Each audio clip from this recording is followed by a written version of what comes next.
Mobile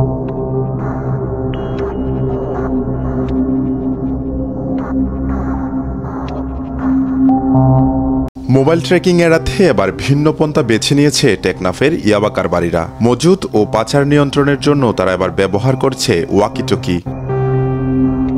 টেকনাফের সাবরাঙের আলোচিত ইয়াবা কারবারি জুবাইরের বাড়িতে বিজিবির চালানো অভিযানে এমন ভয়াবহ প্রযুক্তি ব্যবহারের তথ্য বেরিয়ে এসেছে। বিজিবির দেওয়া তথ্য অনুযায়ী জুবাইরের বাড়ি থেকে দুটি ওয়াকিটকি উদ্ধার করা হয়েছে সিসিটিভি ক্যামেরাও। বিজিবি বলছে সিসিটিভির মাধ্যমে গতিবিধি নিয়ন্ত্রণ আর ওয়াকিটকিতে যোগাযোগ রক্ষা করত তারা। জানা গেছে মিয়ানমার থেকে ইয়াবার চালান নিয়ে আসার পর বাড়িতে ইয়াবার প্যাকেজিং করে জুবাইর।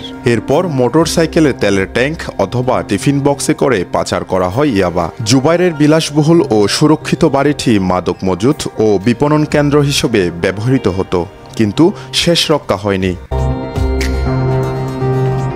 বৃহস্পতিবারের অভিযানে ইয়াবা নগদ 10,30,000 টাকা, সিসিটিভি ক্যামেরা, ইয়াবা প্যাকেজিংয়ের মেশিন, ইয়াবা পাউডার সহ বেশ কিছু সরঞ্জাম জব্দ করা হয়। আটক করা হয় জুবাইরের স্ত্রী ফাইজা আক্তার ও তার কর্মচারী আয়ুব আলীকে। বিজিবি বলছে জুবাইরের অবর্তমানে তারা ইয়াবা প্যাকেজিং ও কারবার নিয়ন্ত্রণ করেন।